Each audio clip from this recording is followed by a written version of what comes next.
Come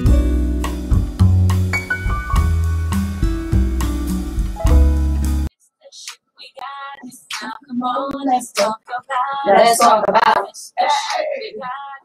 Come on, let's talk about it. Let's talk about this. Talk about that. Talk about faith. Talk about facts. Let's talk about feelings. Talk about. Talk about. Let's talk about. We on the Sistahship. We on the Sistahship. Good afternoon, good Sunday. Blessed Sunday afternoon. Blessed Sunday afternoon. How's everybody doing today? Good, good, good. Well, are we sure? Because we had to get well. How about that? It's about 10 o'clock because that cookout was something else. that look, for anybody who's listening in, let me tell you something. The one thing we know how to do around here is throw down at a cookout. Yes. We have to say thank you to everybody who showed up. Genesis Radio represented, the Sistahship represented, the Brothership represented. We all were there in fellowship, in community, in love. We obviously had to keep it small because, you know, COVID is still out there. But we still had a great turnout. We had a nice turnout. It was amazing. Everybody came together, brought stuff with them, food, beverages. It was on. It was on. So with that said, I'm going to introduce our panel today because we've also got someone calling in, our special guest who's going to be calling in about a moment. But let us introduce the panel today. We've got Tiffany Cole Bling in the house. Hello, hello. Miss, look, she's all in the background, all getting us out there too. Special love to Lady Wisdom. Lady Wisdom. Lady K. Good afternoon, everyone. Lady K is in the building. Look, I'm telling you, the energy up in here is a little light because yesterday we all were at this cookout trying to get it together this morning. Right. But again, we got an amazing guest calling in. Tony Staten, she'll be calling in shortly. I am your girl, Stephia, and we here on the Sistahship Network. And shout out to Terry Pickering from the Genesis radio station because he's getting it all together for us today. And, you know, we just dragging a little slow today. I think we should go ahead and have Tony call in. She was actually supposed to be in the station with us today, but she got caught up, right? Got caught up. Look, let me tell you something. I'm just giving everybody a little bit of advice. If you're traveling and you're trying to get a rental car, be very, very aware that rental car agencies, they're low on rental cars. And even if you booked one, when you're flying in, wherever you're going, please make sure you are connecting with them sooner than later because she got stuck without a vehicle. Booked it and everything and still didn't get a vehicle to. She's coming all the way from California. So with that said, there she is. Oh, we got her? Yep, we got her. We got her. Tony. Hey, sorry about that. I have a little difficulty over here. Tony, we are so happy to have you on. I know you couldn't get in, but hey, we were just talking about that. We were talking about the whole situation with rental cars and, you know, how people really need to figure because, you know, right now rental car agencies have sold off a lot of their stock during COVID. So they're, you know, there's minimal available and a lot more people were traveling independently in vehicles. So they're renting cars for, you know, travel from state to state, things of that nature. So we're happy to have you. Happy. Credit cards when they don't have cars. So all you rental car agents, all those rental car agencies out there, please stop taking cars. Stop taking credit cards if you can't give us a car. So, before we get started, let's just clarify the call-in today because we have a guest on. We won't be taking calls because we have to cover our guest that's supposed to be here with us in the station. So if you have any questions, we are in the chat room with you. Please put them in the chat room and we will try and address everyone's questions through the chat room. But please connect on Facebook and go into the chat room with your questions. All right. All right. Pull your mic over. With that said, let's just quickly talk about, we have a couple sponsors, and our first sponsor is We Share Corp. They are located in East Stroudsburg. They have a lot of amazing resources available for those in need and those that need some help or, we've got cleaning services, they've got moving services, they got so many things going on to help the community. Please make sure you reach out to We Share Cork. Thank you for We Share Cork for being our sponsor. Mhm. And I want to also add, there's one more. We're doing a monthly. Tony, I think you've got some background stuff going on. We actually are doing. Okay, thank you. Each month, we are actually asking people to mail in their business cards. Mail in, email, some people got electronic cards. And every month, we honor a business from a sponsorship standpoint, and we make sure that whoever gets picked from the business cards that we have available, we are actually going to shout them out on the radio. You are pretty much our sponsor as well. Mhm. And we want to make sure you're recognized. So the winner of this month is B&M Discount. They are on Milford Road in East Stroudsburg. Their hours are from 9 to 9. They're open 7 days a week. So thank you for B&M Discount for being our sponsor, our winning sponsor for the Sistahship. Let me just say, he's like almost a Dollar General, but it's a Black-owned business, so we go in and we support. I bought all of the pans that we used yesterday from the cookout from him. Nice. So awesome. He has some amazing stuff in there. If you're looking for stuff that you can't get anywhere, go there. He probably has it. Yep. Well, there you go. Because we sure enough had a lot of pans and food and all type of stuff. But with that said, today's subject, man, it's, we might be stepping on some toes today, but it is what it is. The man you're raising is the man you're dating. Let's talk about that. Let's talk about that. So we like to get it started here because, we have a guest on the show, and I want Tony, because this was definitely something that, again, from an experience standpoint, we all bring different experiences to the table. Some of us have children. Some of us have male children.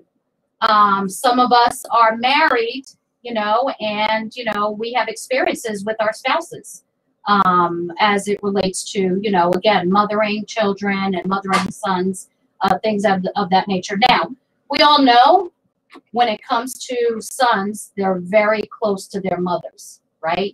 I mean, and daughters are very close to their dads. The question is, how are we raising our sons? Because this is the topic for today. How are we managing those relationships so that they can grow and evolve to their own relationships in life?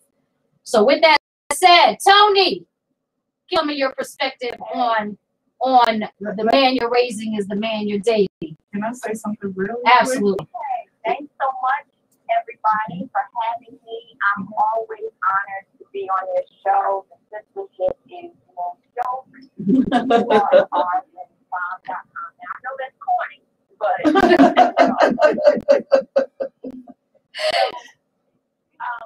want everybody to know my name is Tony Staten. I am a writer of novels, published screenplays. I have no children. I am single. But what I'm bringing to the table is the perspective from fresh eyes on the outside looking in. And I had a situation where a friend, we were sitting at a party, and a friend looked over and told the group in front of her son that nobody will love her like nobody will love you like your mother. Not her. Nobody will love you like mother. Your mother should always come first, and speaking in terms and of that name. So when she was looking away, I looked over to him and I said, "Don't believe that." I said, "True. Nobody will love you like your mother, but they should. That's a different kind of love." Right. You heard me and went off. First of all, I have no children, have no right to tell my son something like that. I raised my son how I raised my son. And all of that is true. And I looked at my friend and I said, trust me when I say, because she is a single mom. I said, trust me when I say, that man you're complaining about in these streets, that's the man you're raising. Because you just looked at your son and told him that essentially you are his woman. he's not going to be able to really cleave to his wife, which if you subscribe to the Bible, says that you are supposed to leave your parents and cleave to your wife and become one flesh. So I'm not trying to be biblical on y'all, but I'm trying to say, if that's what you subscribe to, then what you're telling your son is wrong. And what I really mean by the man you're raising is the man you're dating is because you are putting these men in the street. So don't think that the man that you're dating isn't a product of that same circumstance and situation. And if you want to change that, you need to start at home. Mm-hmm. I agree. So, and you're right. And I think, one of the challenges, and actually it was part of the promo is that, when we're raising sons, and again, I can't speak from experience because I have no children, and obviously the ladies in the room do and had sons. So, obviously I can only speak from the experience of my husband. It does start from how you raise your sons. And there's different type of way that women raise their sons, depending also on their personal experiences as well, right? Whether they're been in an environment where they are single mothers, where they have a husband in the home or not. Our experiences are so different. So I want to kind of leave it to the ladies in this room because you guys all have an experience on how you raised you're raising your son to be that product for someone else. Like Tony, obviously gone through a specific situation with her husband, ex-husband now. I'm gonna say get it right. Come on now. Ex-husband now. I had to correct that for a second. But Lady Wisdom. Well, I'm gonna start by saying, ladies and gentlemen, those that are listening, as we get started, this conversation can be tough. So, in the event that your toes are stepped on, don't catch an attitude. Just say ouch. It's real. it's a real thing. Yeah. And truth is one of the things that hurt most. So I have raised a son, and we actually sat here and we was questioning would we date the men that we raised. My son is a man. He's a young man, and I actually would date him because when I was raising my children, I have 2 daughters and a son. I didn't think I should be raising them different. I was raising them to become young adults, productive and prosperous human beings in society. One of the hardest things I had to do was to consciously watch them and their ways, because I had to learn how they were individually. So there was a moment where I checked both of my daughters at one time or another about being gossips. We don't do that. We're not going to be a part of the gossip. I'm not going to let you do it. And I would hem my son up if I found out he did it too. At one point, he has some friends, which a lot of people won't even admit. Men will gossip as much, if not more, than women. Yes. So to keep my son even, I had to hem him up and let him know that that was not okay. Respectfully, ladies, we have to take responsibility for who we are raising and who we are putting out there.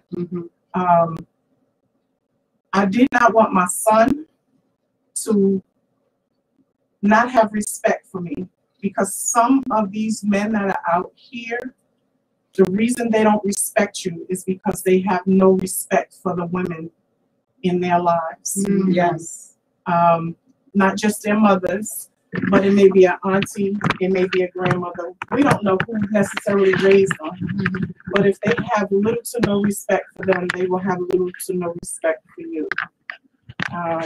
My son had to learn how to cook. He had to learn how to clean, do his laundry. He is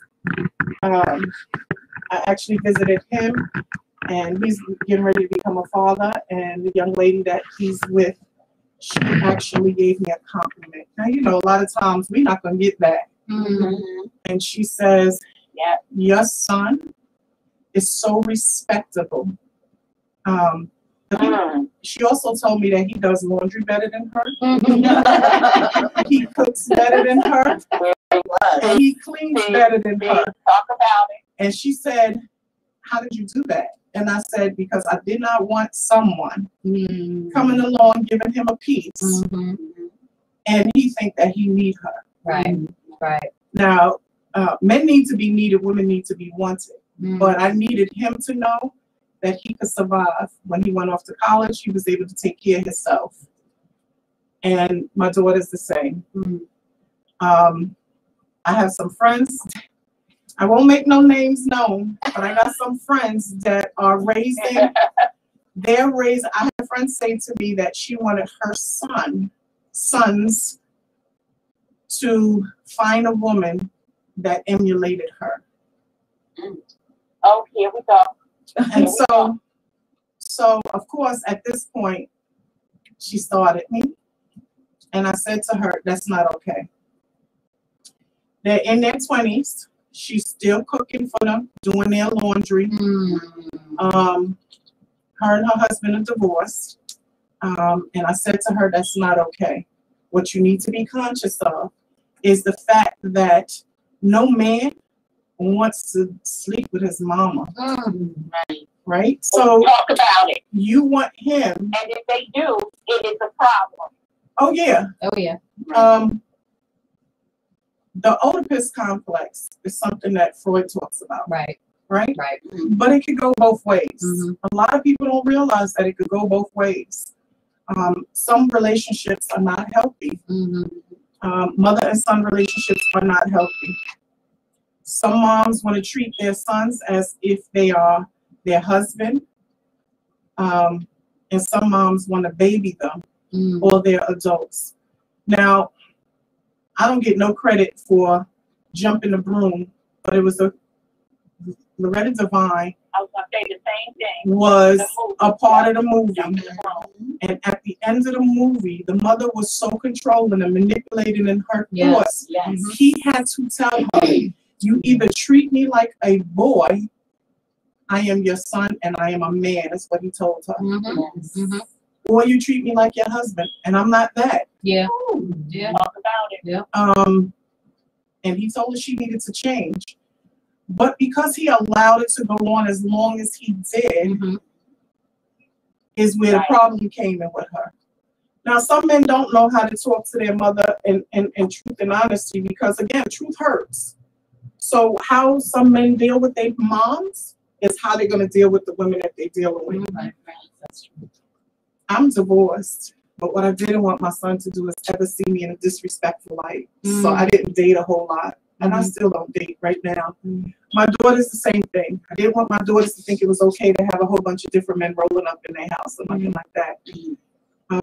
Ladies, you need to be conscious. You're either raising a mama's boy or a narcissistic mama's boy, or you're going to totally handicap them. Talk about it. You have to be conscious on how you're raising them.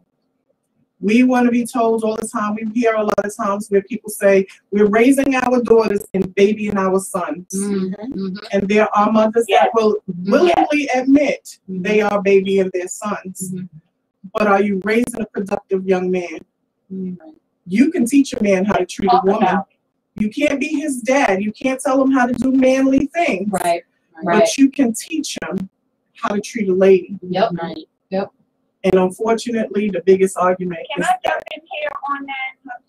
Can I jump in, Lady Wisdom? Absolutely. An article that I read called Tony, I think you got, do you have a, Tony, are you watching the show while you're talking to us? It's good. it's good now? Okay, you're good, go ahead. You can. Yep, got you, Tony, go ahead. Okay. The name of the article is called "Do African American Mothers Really Love Their Sons and Raise Their Daughters?" This is actually a wide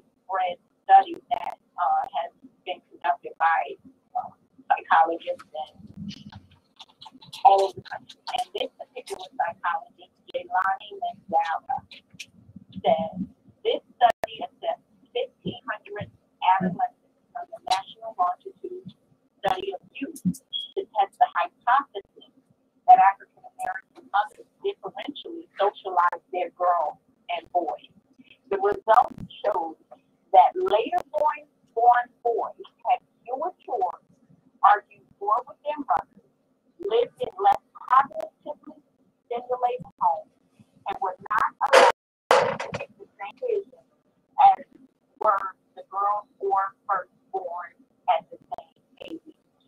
The later born boys were also lowest in achievement and highest in externalizing behavior. Parenting differences accounted for the achievement differences, but not for the externalizing behavior differences. It was concluded that the later born boys would achieve at the same rate as their siblings if they were socialized in the same manner as their siblings. And that's exactly what you talked about, ladies, with the you socialize your children in the same way. So therefore, that's why your son does lunch better than his wife, and why he cooks better than his wife, and why he's able to take care of himself on an emotional level as well as a spiritual and physical level. I'm telling you, I'm done speaking.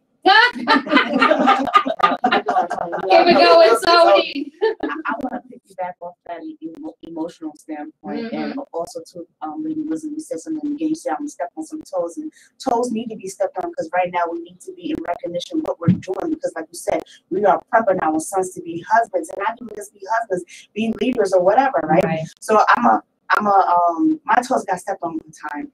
I realized for a long time that I wouldn't cry in front of my son because I thought crying in front of my son would be a sign of weakness, and it was part of how I grew up. I grew up with doing everything in the family that matriarch, I got it.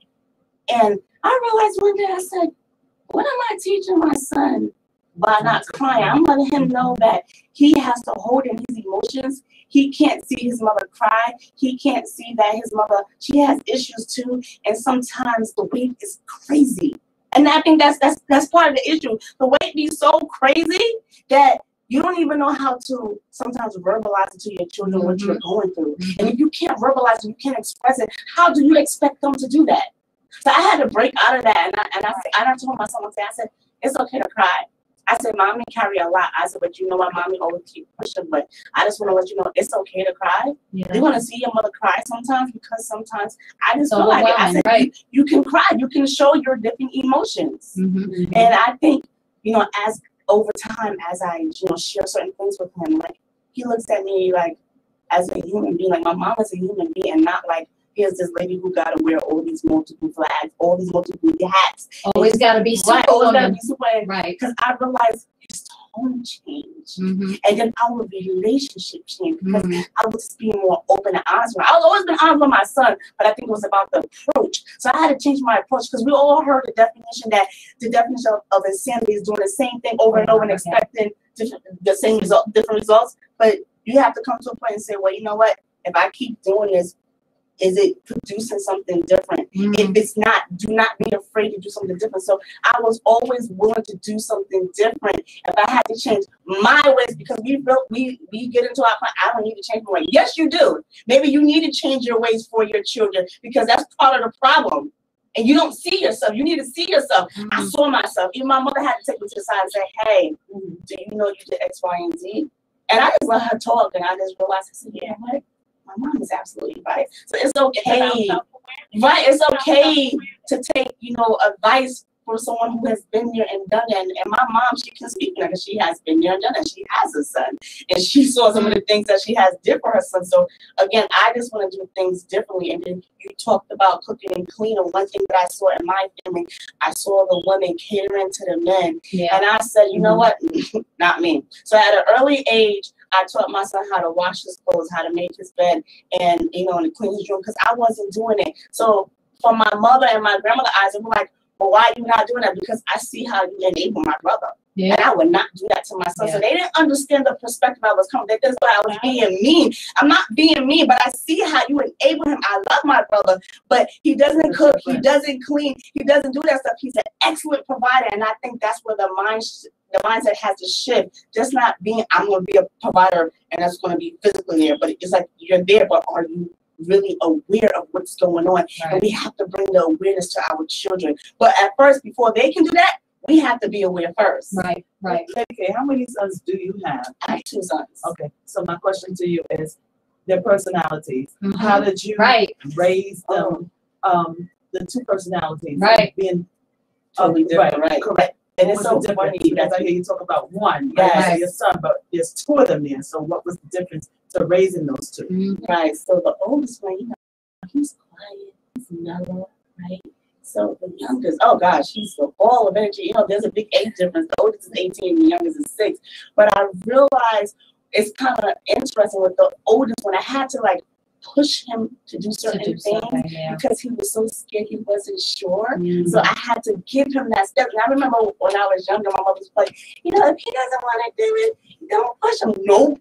Because I saw a job there. Again, that was like my biggest motivation. Don't enable. Right, don't enable. So because I was able to push him, a lot of the things that my son loves today is because of me. So all the different sports, I got him into basketball, into soccer, into track, all of that. I had to motivate him because he wasn't, confident, that sure. And that's okay. That's okay for me to give him that step. But it's like once I put you in that position now, okay, run. Run. Yep. The 6-year-old, he just want to run. I'm like, wait a minute, slow down. But I love his motivation. I love that he's determined. But sometimes he thinks he can do all. And I'm like, you can do some stuff, but you still need to listen to mommy wisdom.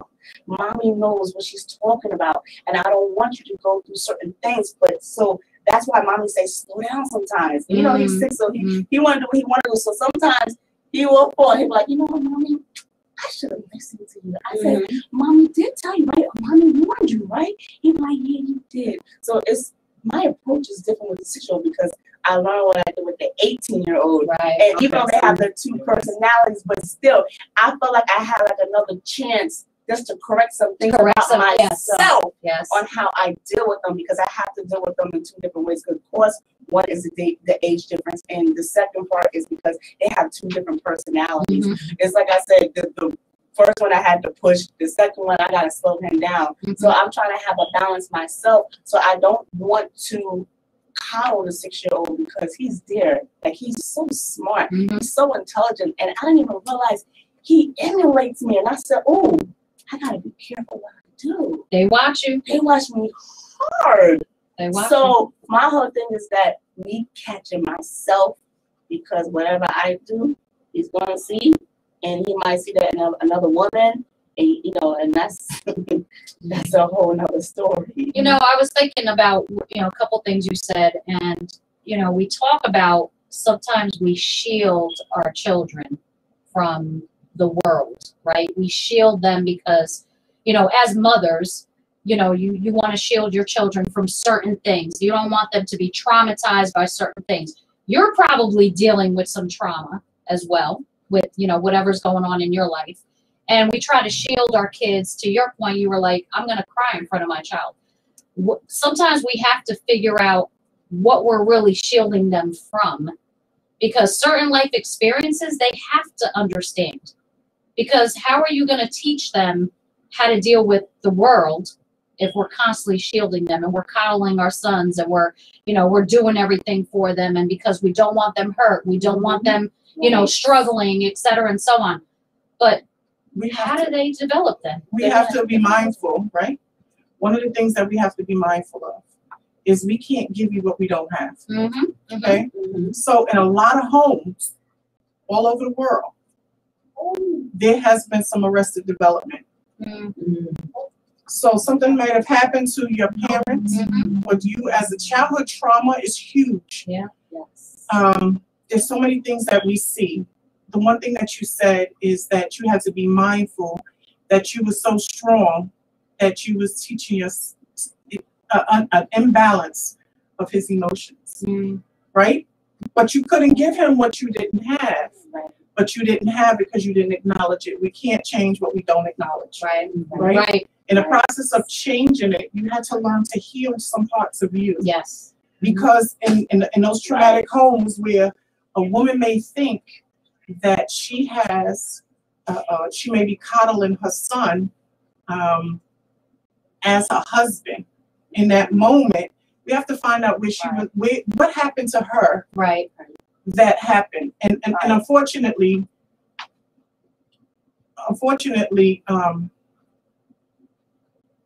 therapy is taboo in a lot of places. It is only now since COVID that you really hear about mental health. But mental health is a huge thing. Yes. It's so huge. Like, we had no idea. Prime example, I was raised with a lot of brothers, and my youngest brother said to me one day, he said, "What do I do with my son? My son is out of control. He's a little wild." And I said to him, "You discipline him at home." He said, "What do you mean?" I said, "Discipline him at home. Don't let the streets do it." Yeah. Unfortunately, the streets are disciplining our children in manners that they're losing their lives. Yes. They outraged, they angry, they upset. Does that make it okay? Absolutely not. But I say this, sometimes they don't know how to handle their emotions because they haven't been taught that. Because they see, you know, like, we have to understand that when you have these young men that are going out in the world, some of them are coming from two-parent households. So what kind of man is in your household, that is raising your son to be the man that he becomes? We like to take responsibility because we do come across the narcissistic male that believes he's done no wrong. I think the one thing that pisses me off, if you ever watch Maury, when you got those mamas on there, when they're doing them DNA tests and they're disrespecting the female, and they call it, and but these mothers forget that they weren't in the room when that child was laying down. Right? So, right, wrong, and indifferent. Support your sons. Right. But there's a difference between supporting your sons and being ignorant to what they're doing out there. Right? So that's a part of raising them. It's scary because, unfortunately, these mothers have. I thought about it. Maury's been out since what? 80s? Oh my God. Yeah, for a long time. And it's 2021, and they still have DNA tests. Right. And How will you? his ratings are up. How? Because they're still doing DNA tests. They're looking, but the show rightfully is looking for that because they are absolutely the show, so Right. they seek that out. Right. But I wanted to redirect back to something Lady Wisdom talked about, the emotional quotient of whether you're raising women or men is very important.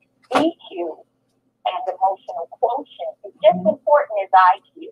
And emotional quotient also encompasses that mental health, confidence, not cockiness, how to problem resolution, logic, and all those different things. That emotional health is just as important. And raising emotional health, I get it, that you cannot give what you don't have. I get it. But what you did differently was you acquired it. So when you knew better, you did better. Right. So you have to want to do better too. So I definitely get that we can't give what we don't have. And trauma is real. And we have to recognize when you are trying to soothe your children, make sure you really are trying to soothe your children and not yourself. Soothe yourself on another plane. Right. But when you are trying to pour into your children, make sure you are pouring into your children. Right. Can I say one thing? Absolutely. Just to piggyback off you a little bit, Tony, when you was just saying, certain things, how we speak into our kids, like certain roles that we play. One thing that popped into my head that I truly cannot stand, but that some of women do, is say, oh, when they're single parents, they say, oh, you're the man of the house. Stop doing that. Stop doing that. Stop doing that. Because you're putting him in a position. He's a young boy. He's not a man. Right. He is not the man of the house. You can say, yes, you are a young king in training or whatever you want to call it. But do not tell that young boy he is the man of the house. No, he's not. There's two things that can come from that. The narcissistic nature. Absolutely. Or someone who's overwhelmed to the point that they feel they have to control everything in the house. And there's too much pressure, and it's overwhelming for a child to have to be put in a position of that type of power, per se, to be able to control or help mama, right? Because now they're like, I got to do everything for my mother. I got to take care of her. You know, now you bring in somebody in the house and they're like, this is, I got to protect my mother. This is my house. Right. You know, you got to be careful the words you use. Words have power. And you got to be very careful with how you treat your son in an environment that they're still developing and growing emotionally, physically. You know, there's just so many layers in there, and we have to be very cognizant of that. So I absolutely agree with you, because I think that's one of the big struggles of, to your point, when you hear you're the man of the house. Now you got, again, you've got the two sides, right? The narcissistic nature that comes out of that, because now they're like, mama said I got this. I'm the only one. I'm the man. You can't, I do no wrong. And then you got the super ego. And then you got the super ego coming out of that. Right? So, you know, again, we just got to be very careful how we manage those relationships with our children, with our sons.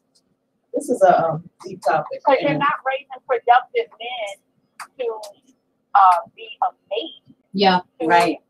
The women in the world. Right. You're not. You're Right. debilitating them. Right. Right. Handicapping them. So what I was saying is, this is a deep topic. And when we first got in the room, we were asked this question, right? Lady Wisdom said, and I kind of froze, and I said, let me think about it. And I think the reason why was because he needs to get a little bit older for me. However, I know what my weaknesses are as his mother, right? So I know where I coddle him in certain situations that I have to work on myself. And I know where his aggression comes from, because I am a single parent, but I have my mom, Mama C, who was with me. So we raised my son, right?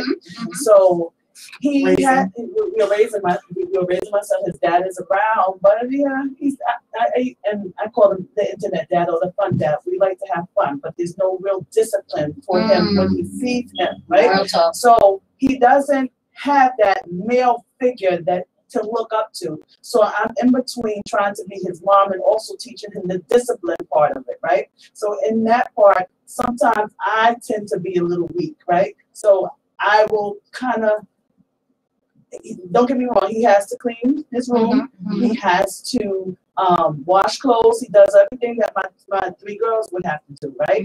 But there's an emotional part to it where I'm like, okay, well, his dad's not there. He really doesn't see this the male figure around. Where are the boys and girls clubs up here where you can take them where the men where you know he can go, because there's Big brother, big sister type stuff. Yep. Right. So as we were sitting here, I was saying, okay, you know, I'm kind of just listening, because I'm like, okay, where do I need to work on, and what do I need to work on as his mom, you know, to be a better mom to him so that he can understand. But that's where Mama C comes in, and she helps with that, because we notice that he's very aggressive.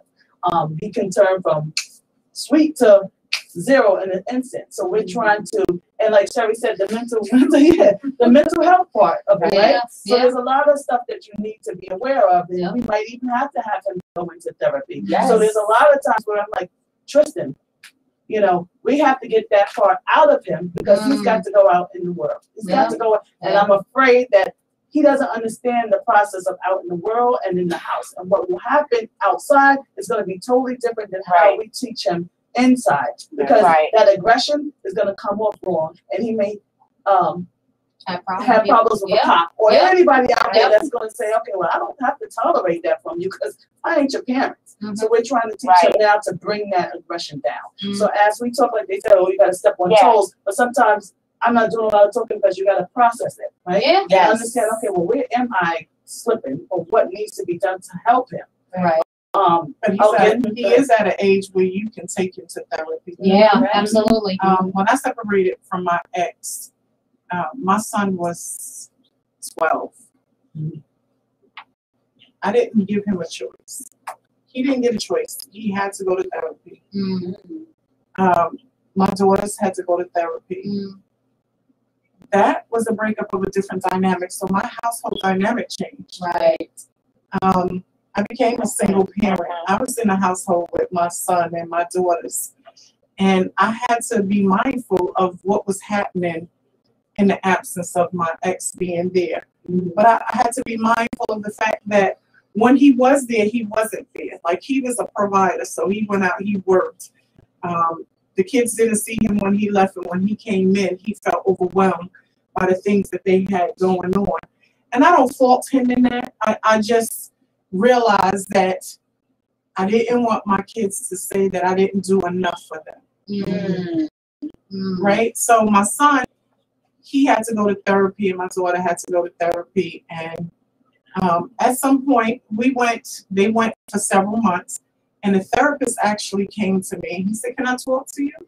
And I said, "Absolutely." He said, "Can you help me raise my kids?" Wow. And I said, "What do you mean?" And he said, "Your children are so well-rounded. Like, they haven't missed a beat. Like, I'm not sure if I'm doing you a service by continuously taking your money, or a disservice by doing so." Wow. That was a healthy decision. Yeah, that you yeah. made, You keep them grounded. Right. Always keep them humble. And that's what a lot of people don't do. So, And Lady Wisdom, when you think about therapy, we have to realize as parents and as adults, therapy is great for us. I know. Oh, absolutely. In therapy. Yes. We have to be accountable as well, and it is a taboo in our community still, whether we want to admit it or not. And it's just as important for us, like you said, for them to turn out well, balance. You have to be a balance as the adults in the room. Right. well, I also went to therapy because I actually blame myself. As I was growing up, I was always told that if your relationship has failed, it's probably your fault as a female. Wow. But I communicated, I catered, I never let him forget he was the man, but I forgot who I was. Okay. So in the process of it, I needed to go to therapy because I needed to see where I went wrong. We were doing family therapy and we did individual therapy. And after several months, the same thing, my therapist came back to me and said, all of your feelings are valid and they're normal. I can take your money and let you continue to come to me, or I can let you spend your money differently. So I went a couple of more times and, eventually I stopped going. But then as later on, in the process of me growing, I needed to unarrest the development where I was overdeveloped. I was taking care of family members. Since I was 10 years old, I cooked, I cleaned. I didn't know anything else but to be a caregiver and a nurturer. But at the same time, I needed to know who I was. So let's be clear. When we talk about the Bible says a man shall leave his mother and his father and cleave unto his wife and become one. The Bible also greatest commandment is love God first, your mate, and then others. A part of loving your mate, because now you're one, is loving yourself. Right. Yes. We forget that. Growing, healing, and knowing who you are. Know your worth. Yes. That goes on both sides. Right. A lot of us want to blame it. It's one-sided. It's one-sided. It's not one-sided. We have to be mindful. When there's an arrested development, that means that someone has traumatized somewhere in their life and they stop growing in that time frame. Emotionally, mentally, physically, they look like an adult. But emotionally, spiritually, and mentally, they were arrested right there and they stopped growing. Yep. And that's where a lot of us are seeking and feeling trauma from these people. Now, a lot of kids, a lot of these men are growing up, but they haven't become men. They are still boys. Yes. And then we can't figure out why. Because mama didn't heal her trauma. And now she's using it and she's raising these children around her. And she's babying her son. I watched, there's a lot of men in my life that are handicapped. They stole and they're growing. And you can tell it by the conversation. Right. When I was younger, I did this and I did that. And what are you doing now? How are you helping the mother of your children? Mm-hmm. How are you respecting the mother of your children? How you respect the mother of your children, whether you're with her or not, determines how your son will do it if he's even had the right to see you in that life. I took on the responsibility of a single mother without a fight. But I tell you this, like I told my ex, don't ever, I don't care how good the golden pouch is, never let any woman come between you and your children. They are forever and always yours, not even me. I didn't badmouth my ex. Ladies, learn to shut your mouth. Yes. You cannot badmouth your ex to his children. Your relationship with the man in your life is separate from your relationship with your children. Your children will hold you accountable to what you said about him and how you dealt with them because of him later on in life. And then you'll wonder why they don't want to be bothered with you. You or your ex or the father, because depending on how they feel about what transpired and what you said to them, they're either going to hold a grudge against their father, or they're going to look at you and say, I don't respect you.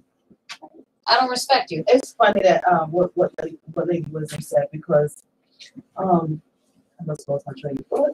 Because I'm watching Lady Wisdom. Well, I'm gonna then pivot. I'm gonna pivot and we'll come back, because and I was thinking about when we wrote up the we started thinking about the promo for the show. Are we hindering their growth by relying too much on them to fill the void in our lives? That goes back to, we as women sometimes have certain voids in our lives, whether it be, a man, has left, or, a relationship, or something traumatizing happened in our lives, and we feel like we have to hold on to something. Our children come from us, so we hold on to them, because at the end of the day, they come from us, right? From our wounds. So sometimes we may do a disservice to them because we're trying to fill that void by holding on to, especially women with their sons. We're trying to hold on to something. I won't speak who it is, but the one thing that mothers need to also understand is, when you hinder your children from learning and experiencing life and do everything for them, and continue to do, because mothers have a way of understanding where their sons are at, right? You have two sons, totally different personalities, right? So there's plenty of women who have sons at different stages in their lives, as far as their mentality, their social, just the place that they're in. Those that are in a place of mommy always giving, I'm going to wash your clothes, I'm going to feed you, I'm going to cook for you, and that continues through life. Those are the ones who they're not ready to go out to the world and be a spouse or a partner for somebody else, because they have an expectation that will continue. And they may be in a position to, especially this day and age, with women who are constantly, out there and, running and doing stuff. You might not be that type of wife or that type of partner who's sitting at home and always having to tend to your husband. I want to piggyback on some of the things you said. Hold for 1 second. Let me just read some of the comments that are in the chat room. So we have Trish in the room, and she says, yes, if you don't love yourself, I believe it's impossible to love someone else. Okay. We also have Mama C in the chat room. She says the weight of the cross carried by the over caregiver is usually totally overwhelming and leads to health problems that the over caregiver refuses to deal with. The overcare also leads you to the point where that person, that son, is not able to manage life on his own. God forbid something happens to you as the mother. Will that, and I'll say a grown man now, will he be able to take care of himself if you're doing everything for him? Because now that arrested development, you created that for your own son. Because now he's still stuck in kids. He's still stuck as a child. He's still not grown and developed into a man who can manage it, whether he's with a woman or not. He has to be able to lead in the world. How do you do that? I can speak to that. Stefania. I definitely can. Not from the standpoint that he couldn't take care of himself. I'm speaking of my ex-husband at this point. He was raised well in terms of being able to care for himself, highly intelligent. He was one of those that definitely did laundry better than I did. And he didn't cook as well as me, even though he thought he could. But no, let's not get it twisted now. But he was definitely a mama's boy. And how I experienced arrested development, as you all have been talking about, is he not only did not cleave to me, for the 22 years that we were married, when I say his mama came first, honey, boom, his mama came first. And on some really icky situations, things like, are you serious? Listen to yourself or look at yourself. And there were times that she experienced it and recognized it and would not play into it. But there were other times that it was him more than it was his mother catering to her as well.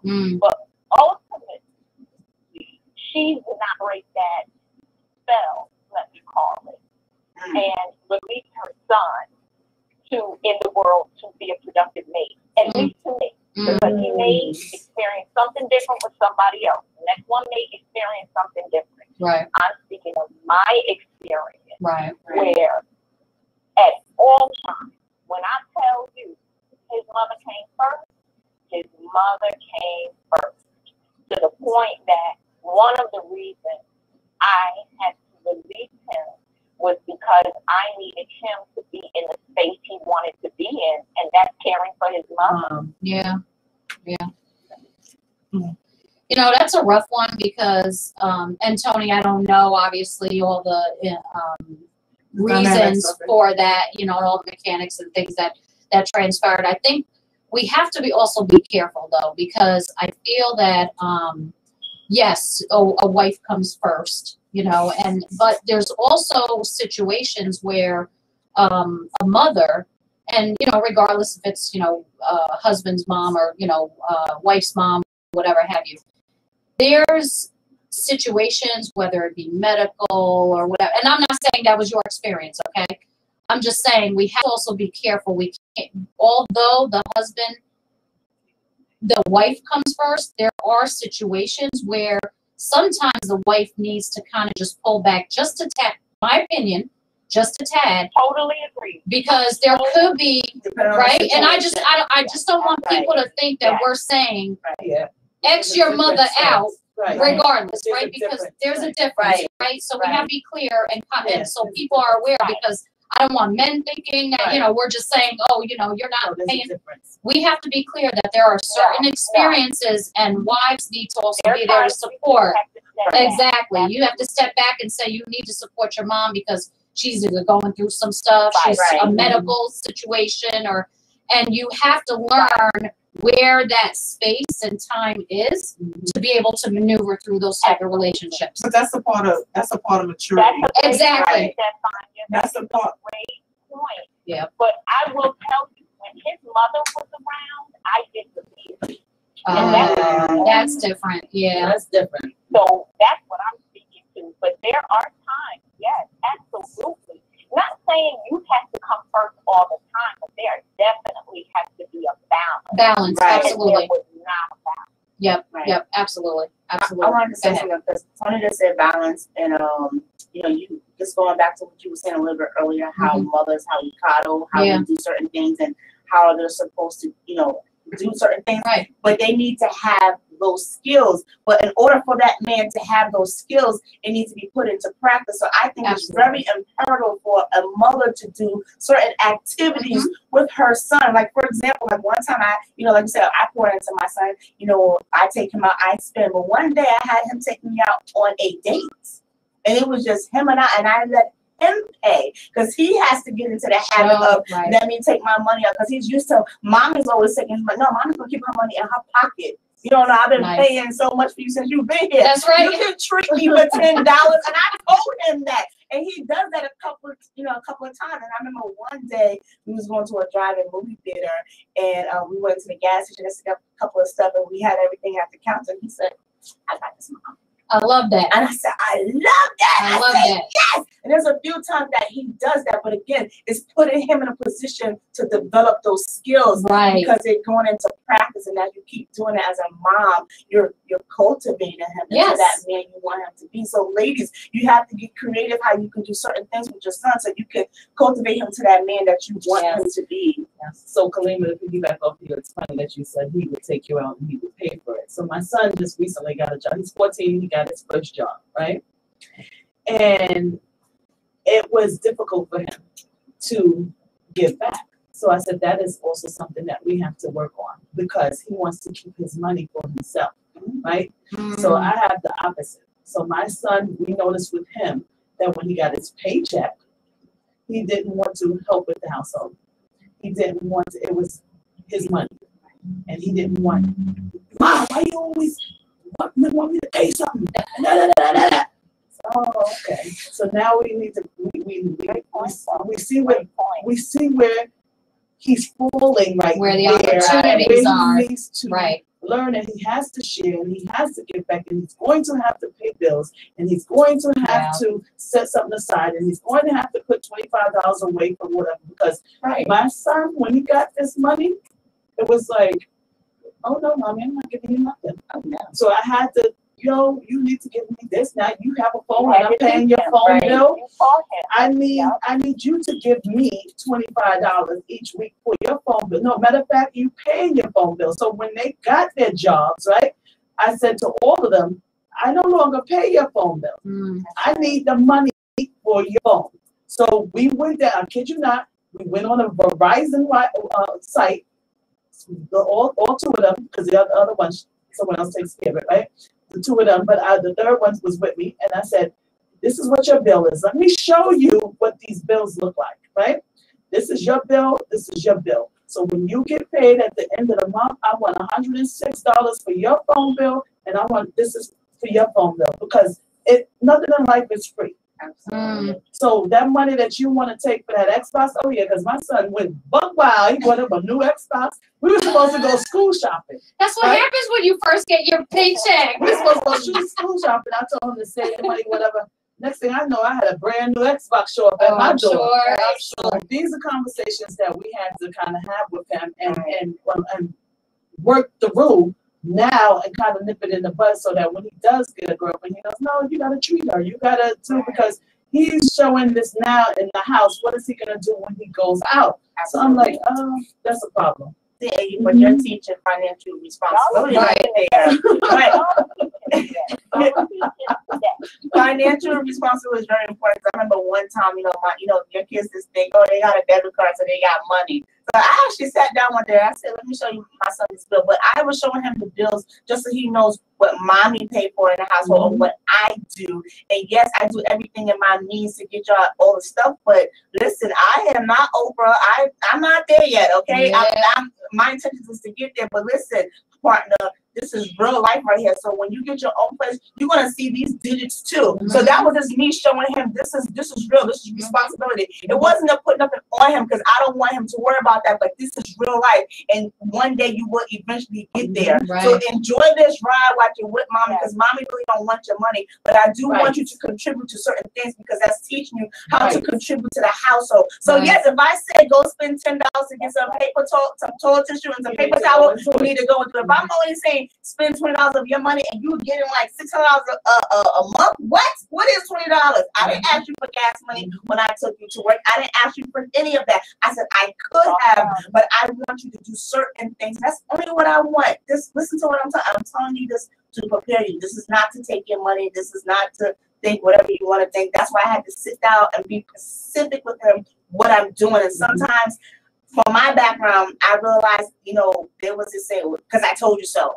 And you wouldn't go into explanation. So I like to explain things to my kids because that wasn't done to me. Because it was just, I just told you so. Because that's how I was raised. My grandma from the South, and they don't play those games. So I had to, like you said, change it up. Yeah. And I'm still learning. And that's what happened with my son. We had a big blow up. But everything you all are talking about, you learn from somebody as well. Right. Somebody, Or experienced it, So right. you have to teach not only your sons, but you teach your daughters that. Yeah. And today's discussion is really about, we do that for our daughters. So we must also do that for our sons. Also, some of it is change and learn behavior, right? Because some of it, like the savings and whatever, I had to realize that, okay, I need to do something different than what I might have been taught, right? Right. So my son, we had a big blowout because he was pissed because I was making him put $25 away in his account. I think I told Sherry or whatever, yes, oh, Ma, why are you doing this? You always taking my money. Da, da, da, da, da, da. So when we went to the bank, we opened up a savings and we opened up a bank account. That's good. He could not understand why I was making him put $25 away from each check. Oh, we had a big discussion about that. So these are things trying to nip it in the bud now so that when he goes out and he does have a girlfriend or a mate, he doesn't become their problem. Right. Well, when I was raising my children, That's what we're saying, right? That's what we're saying. when I was raising my children, I had to be honest with them because when I separated from my ex, my household dynamics changed completely. My financial structure and all was, it just completely changed. Right. So in honesty, I sat with my kids and I told them I didn't know how I was going to do it. So I would provide them with what they needed, but what they wanted, they would have to do. My 3 children, since the age of 13, have been working. My oldest, my youngest, and my middle, they all worked a job since 13. They actually bought their own cars. They bought their clothes for school. They actually pay for the gas. And I would take care of their needs. And I had to be honest with them because the reality was I didn't have it. Yeah. I didn't want them to think that I could give them what I couldn't. And when they wanted something that they just didn't have enough for, and they asked me and I didn't have it, I would say, they said, you think I should ask Daddy? And I said, that's between you and Daddy. They learned some things by asking Daddy. That's wonderful. And my children will tell you, flat tires, batteries dying, stuck on the road, they call Mommy because Daddy always told them, ask your mother. Ask your mother. Where's your mother at? So you don't ever have to talk bad. That's right. Your children will have their experience and they will learn from it. Exactly. But the reality is you always have to be truthful. Yes. And my reality was I needed to be truthful. So each of my children, they worked a full-time job while they were in college. I am proud to say I am biased. I have 3 college graduates. God bless. They are all 3 out on their own. I am proud of them. They are now becoming, my son is going to become a parent, but my 2 daughters are parents. And the reality is they still, Mom, my daughter texted me while I was sitting here, Mom, I need you to do me something for tomorrow. So you mean it never stops? It never stops. No, this is no, okay, that never It stops. never stops. No, it does not stop. It really doesn't. What if It you? doesn't mean that they don't rely on it. Right. But It doesn't mean that the reliance stops. but you actually, for me, I actually was breaking cycles. Yeah. breaking cycles. It wasn't a learned behavior. I needed to break the cycles of that learned behavior because the learned behavior taught me that you can handicap your sons to a point that they are not functioning adults. Yes. When I was dealing with my daughters, I also had to break cycles because I needed them to know, as strong as I need you to be, I need you to know who you are and your worth. Because a lot of times people don't believe that just because you're strong on the outside don't mean that you're not breaking down on the inside. Yes. Right? Talk about it. So Talk about it. I needed my daughters to always know their worth. I tell my daughters they are beautiful. I tell my son he is handsome. I tell him I'm proud of them. I send a group text to them at least once a week to let them know I'm thinking about them. Check the weather in your area. Drive carefully. I am still praying for you. I have 4 grandchildren, and I will have my 5th one in November. But a parent's, thank you, a parent's job is never done. We have an opportunity for those that are listening to us. We have an opportunity for those that are amongst us to do things differently. So if you need something and you need to know something or didn't know something, ask. Ask. You have to sometimes decide that you gotta learn differently. I didn't want to do things the way my mother did it, so I needed to do something different, and that's what I decided to do. I watched some of my family members still walk in the dysfunction that we grew up in. I can't speak for them. When we are kids, we have no choice. But as adults, we can change it. We make the choice on the adults that we're gonna become. I know this is lady wisdom. So all this was good. Everybody, it's a matter of knowing. It's a matter of knowing when it's time to change. But again, remember this: you can't change what you don't acknowledge. That's true. Let me just read a couple of comments in the chat room while we go on. Let me just read a couple of comments in the chat room. We have Hillary Evans. She said, When I left my first husband, I had to be honest because there were times I didn't have money.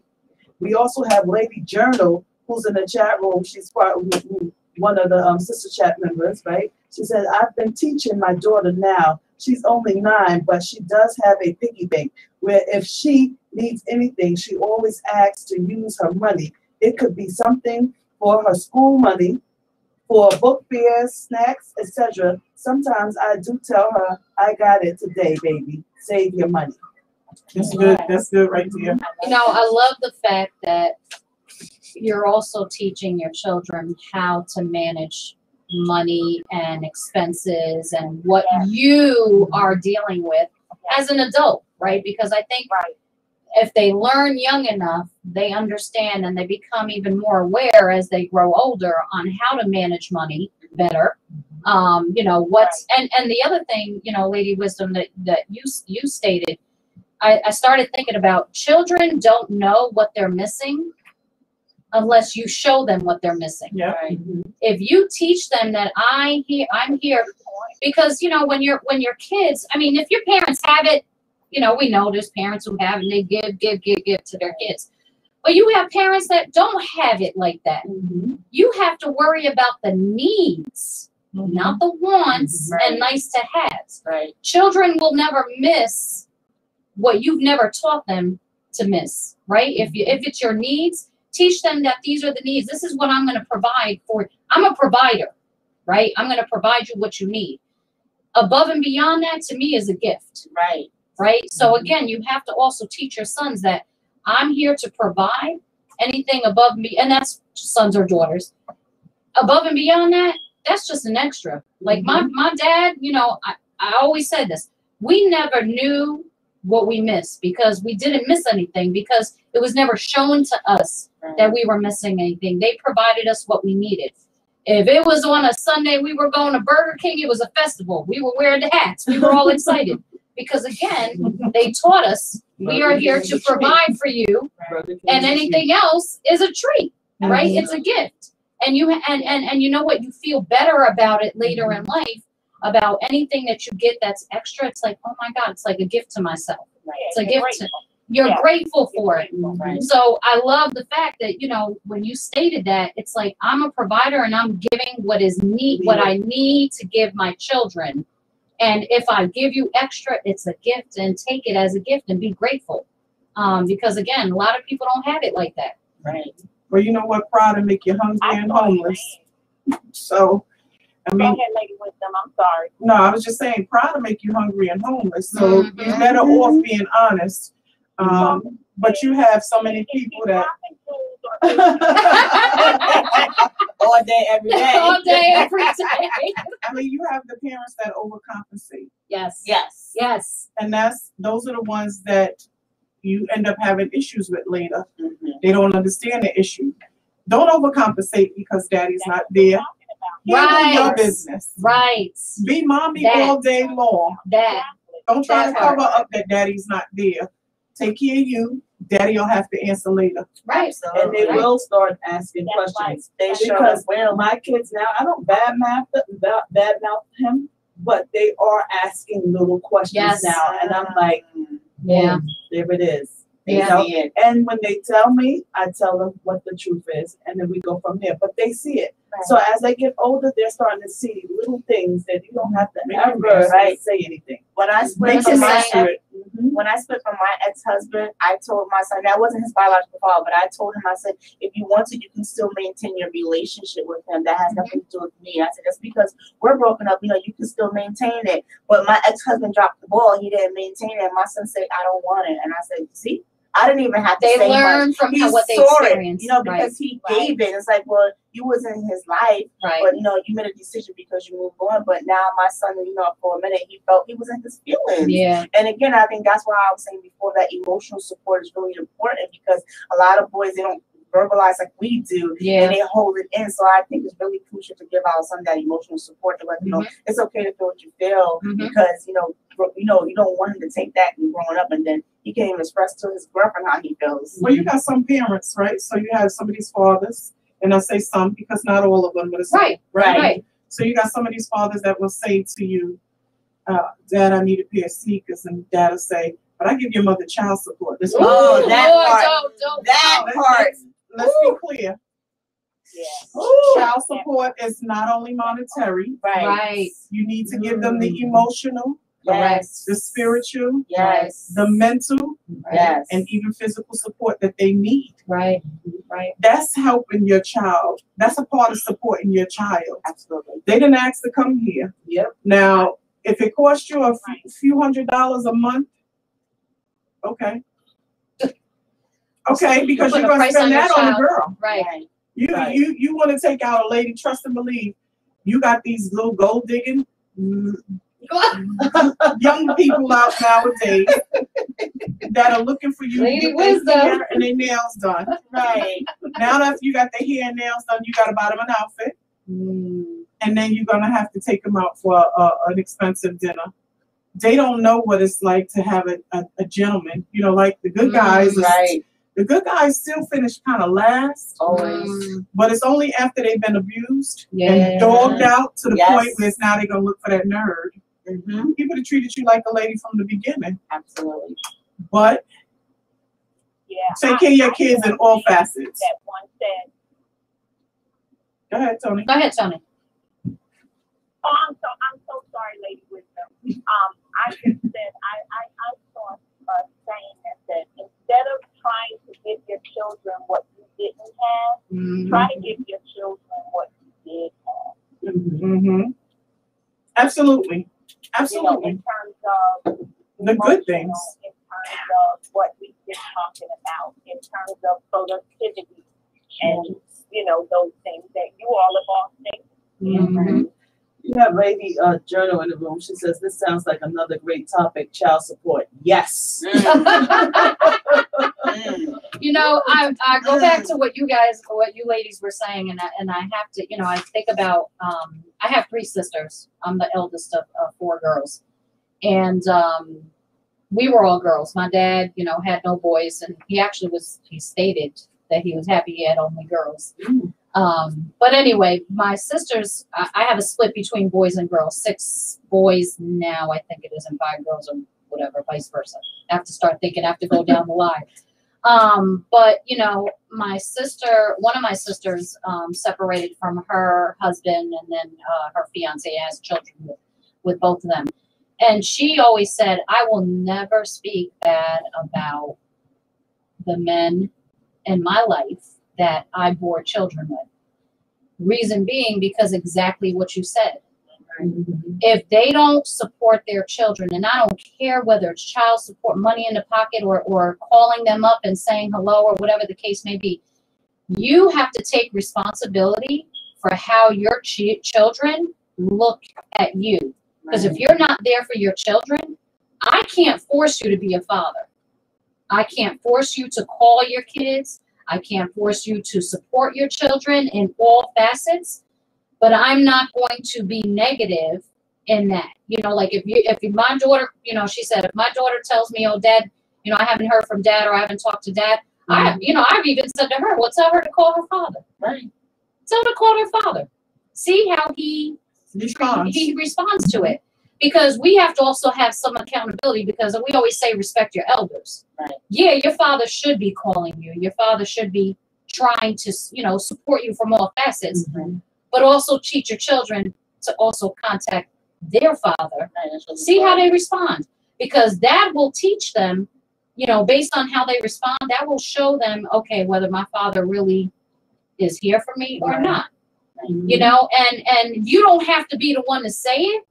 They learn it, right? And then they know how to deal with their parent, whichever side of the fence is on how they've been treated, and whether they want a relationship with that. Well, we also have to be mindful, not talking bad about another parent is not good anyway. No, not at all. Because then you have your child question your choices. That too, that part. Yes. Yes. You know, we chose the spouses, so exactly, because then it's like, well, you chose. You chose him. Right. You just, you know what I'm saying? And then I actually wrote that down earlier too. Right. You also have to acknowledge what was good about them, right? So yes. So yes. My thing is, don't get me wrong. He has his bad points. Is he a bad father? No, but how he parents is not how parenting is different. Right. How we perceive it to be. Right. So is he a good person? Absolutely, he's a good person. But we just, that part of our relationship was different, right? Our cultures were different. Everything was different. So I don't talk. He's still good to them when he comes around. He's still, you know, FaceTime dad, whatever. He's there. She said FaceTime dad. But the reality is, like Lady Wisdom said, it's not just the financial support, right? It is, you know, can you tell me what grades that kid got this on his report card? Yeah. Do you know what his teacher's name is? Right. Do you know when the last time I had to discipline? Are you doing the disciplining? Because see, for my kids, it is I'm the mean one. Right. Because when they see him, they only get to play. Yeah. Right. So they always want him around because there ain't no discipline here. So we get whatever we want. Right. So you have to be mindful. Okay, he has his good parts about him, but there are things when you're raising kids that you got to be mindful of that he doesn't do. Yeah. Let me speak about what a kid said to me. I you know, like my kids like to throw my words in my face. Kids do. They will do that. So I continuously told my kids as I was raising them that everybody is not raised the same. So we have to be mindful that everybody is not raised the same. Right. And I remember my daughter saying to me, these kids were acting out and they wasn't getting in trouble in school. And they were getting in trouble in school, but their parents weren't disciplining them later on, whether it was a single household or a single parent household or a dual parent household. And I actually asked my oldest daughter, I said, well, what do you think is the problem? And my daughter said to me, she said, honestly, a lot of these kids are not being disciplined. Disciplined, you have some of the toughest kids. Oh my God. That when you discipline them, it shows that you care. Yes. Right. Not that you're mean, but that you care. Right. My daughter is now a teacher. and some of the baddest children in the school that nobody else can deal with, they love my daughter because my daughter me, because she disciplines them. Mm-hmm. Know this, always being a fun parent is not always a good thing. That's right. Being a disciplinarian is not a bad thing. Right. It is all how much else you are teaching them as they go. Right. When a 10-year-old will tell me that other children are just looking to be disciplined, it is something to be said. My daughter is now 34. So at the time she was 10. Wow. I'll not ever forget that conversation because it was so powerful. I just couldn't understand why the kids were acting out when their parents were giving them everything. Wow. Everything. They weren't giving them they the were right not things. giving them Right. what they needed. Right. They were giving them what they wanted. That part. And even me and my 6-year-old, we fight about that too, because when he go to grandma will give him what he want, but mommy, he be like, oh, you're mean because you don't let me do it. I said, that's because mama's going to tell you about yourself, but I'm going to tell you no. Sometimes you're not going to always hear a yes from me, but he wants to hear a yes, and I'm like, no, that's not going to be the cause of it. So, yeah. I always tell my kids, you may not like me now, but you're going to thank me later. Yes. You're right about that. That's the truth. One last thing, because I want to pivot really quickly, because you mentioned something earlier that really still got my goat about a comment that was made in relation to women something about women raising their boys to be boys or like boys or whatever that thing was. Baby and the boys and to they're be raising their and they're daughters. raising their, What happened was I was telling you about an incident that happened on social media. Right. And it was a topic where it says, men get to see I think women do all things, right? right. And a gentleman made a comment that boys raise boys to be men and women raise boys to be boys. And I got very offended by that comment. I'm like, excuse you? You know how many women, that have the strength just to raise their kids? And then I mentioned also this to you. I said, think about it, Stephanie. I said, when you see those athletes or you see those entertainers or you see those big people right there on the stage, right? Yes. Who do they give accolades to? Thank I you, want to thank my Mama. mama. So are you really serious that you want to say a comment that men can only raise men and then women? Yeah. I don't like that. I don't like that statement. I agree with you, and I think it goes back to, again, the perception or what the reality of coddling men to the point where they're not really, but that's not everybody, and that's what we have to be cognizant of, is you can't just paint a blanket picture on how women are raising their boys to be men, or just saying they're raising them to be boys. Right. Maybe your experience was that based on what you saw, but that's not everybody. And then that is a message for women as well. Again, we talk about the man you're raising is the man you're dating. So but when they said that the men were raising their boys to be boys, I need you to raise them to be a man. Right. There you go. There's a difference. There's a difference in raising boys. Right. I treat you like a little boy while you're a little boy. I need to raise you to be a man, because now you're going into the world. You want to be called a man, you have to act like a man. Yep. Right? And you can't even be acting. You have to be a man. Be a man. So I'm not sure who made that comment. Don't let it upset you, because if you really look at the comment, you know where it's coming from. Saying, yeah. You don't know his background, his backstory. That backstory makes a major difference in what they say out there. Sometimes people say the most nastiest things to get a reaction, so that they could get likes. Yep. Right. Yep. That's it. That's it. And his experience might have been what he stated, but again, it's not the general public, as we'll say. But anyway, any more comments? Because we're done. We're never saying all those. That's what people have got to get. Yep. The finance perspective. We're never ever saying all people. I hear you. No, Lady Wisdom, I have to say this was a great conversation, a great show. I think it was warranted with so much that we see out there. Again, we want to make sure that people understand that we have to be cognizant on how we're raising our children. Women, how they're raising their men. men, how you are actually engaging with your children, whether you're in the picture or not. You know, children, they're very aware. They're very smart. They're very intuitive. So we have to just, you know, just be careful and cognizant of our surroundings and you know, and how we bring our children up. Tony, your last words, any last words you got for us? Oh, thank you so much again. I know you were trying to get here, and we're glad to at least have had you on the phone with us. Tony, I'm going to send you a shirt. I actually had a package ready for you. See? I was dying to meet you, so we'll be sending you a package.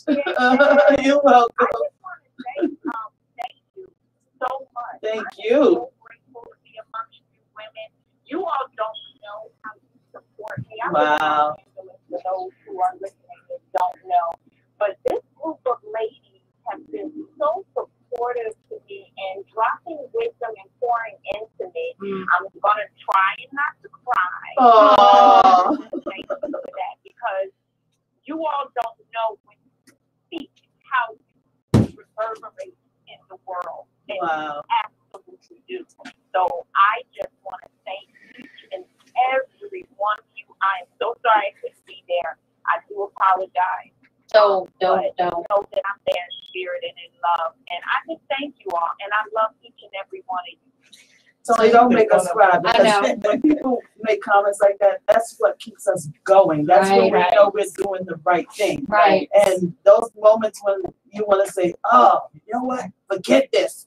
It's comments like that that make us keep going. And then I'm looking in the chat room and somebody's like, oh, thank you so much. I appreciated this. Right. So this was really a great topic. I think we have to continue. Absolutely. And you know what? Maybe a part two. Part 2 is good. Well, we got, look, and then we need to do fathers and daughters. Yes, We need to talk about that. Well, that'll be part two. That'll be part 2.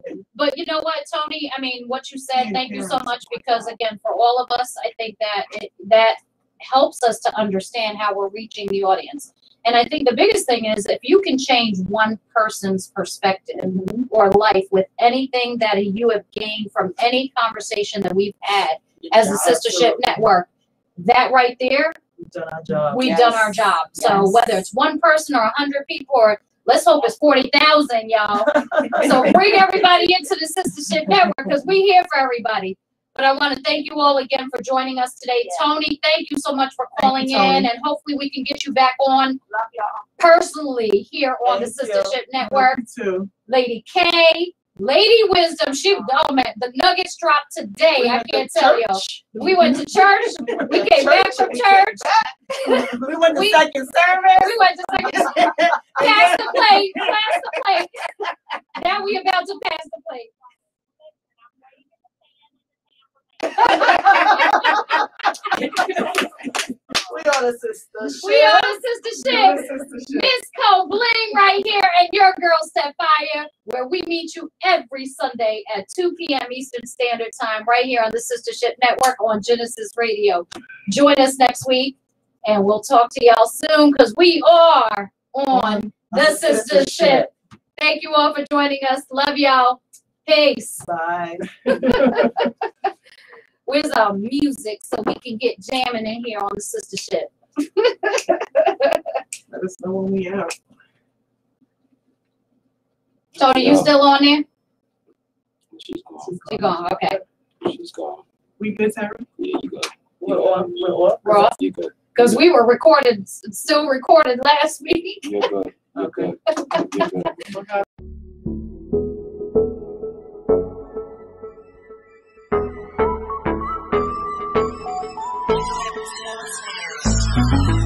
Yeah, we on a Sistahship. Come with us, we on a Sistahship. Yeah, we on a Sistahship. Roll with us, we on a Sistahship. Sistahship, we got this now. Come on, let's talk about it. Sistahship, we got this now. Come on, let's talk about it. Sistahship, we got this now. Come on, let's talk about it. Sistahship, we got this now. Come on, let's talk about it. We're my sisters, we got this, sisters. You roll with me and I'll roll with ya. We're my sisters, we got this, sisters. You roll with me and I'll roll with ya. Substance, sis, you know we on a mission, no games. Help each other get over some things, build strength, bring change. Cause we've been through the rain, now it's time to shine like bling. Let's talk about life skills. We building up our quality to right wills. We rolling out of poverty, love heals. So we become the prodigy of how a sistership could be a really hot commodity. Stand together, we united, hold hands, support each other dreams and our plans, doing everything we can.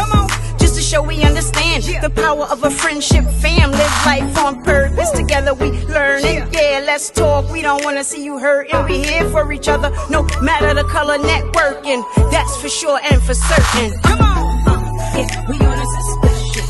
Come with us, we on a sistership. Yeah, we on a sistership. Roll with us, we on a sistership. We're my sisters, we got this, sisters. You roll with me and I'll roll with ya. We're my sisters, we got this, sisters. You roll with me and I'll roll with ya. Sistahship, we got this now. Come on, let's talk about it. Sistahship, we got this now. Come on, let's talk about it. Sistahship, we got this now. Come on, let's talk about it. Sistahship, we got this now. Come on, let's talk about it.